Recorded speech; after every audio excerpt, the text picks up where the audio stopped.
Una po sa ating mga balita, todo bantay na ang mga otoridad sa mga pampublikong lugar kasabay ng pagsisimula ng Semana Santa. Kaugnay nito, hindi rin nagpahuli ang mga kababayan nating dagsana sa mga terminal ng bus, makauwi lang sa kanilang mga probinsya. Para sa detalye, narito ang report ni Dina Pagibitan. Mas pinaigting pa ng Philippine National Police ang seguridad sa mga terminal sa pagsisimula ng Semana Santa. Dagsana kasi ang ating mga kababayan sa mga terminal ng bus pauwi ng kani-kanilang mga probinsya.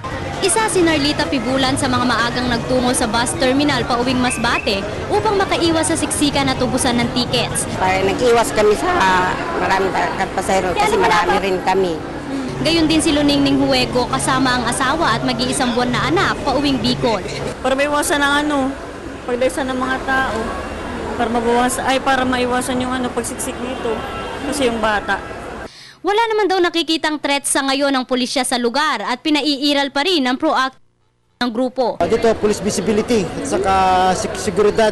Lahat ng mga exit at saka entry dito, may mga police na talagang chine-check kung may mga makuha mga hindi magandang bagay sa bag nila. Matindi pa rin ipinagbabawal ang mga deadly weapon o mga kutsilyo, pati na rin ang baril sa pagbabiyahe. Samantala, bago bumiyahe ang mga bus, ini-inspeksyon ito ng tinatawag na bus marshal upang masiguro na walang anumang aberya ang mangyayari sa mga bus sa gitna ng biyahe. Naka-full alert na rin ang ating kapulisan sa pagbabantay ngayong Semana Santa hanggang sa pagbalik ng ating mga kababayan sa Maynila.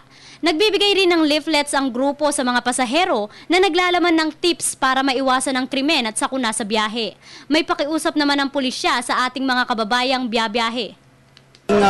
Sila, vigilant, para hindi sila maging biktima ng mga pickpocketers at iba pang mga krimen. Para sa Telebisyon ng Bayan, ako si Dina Pagibitan.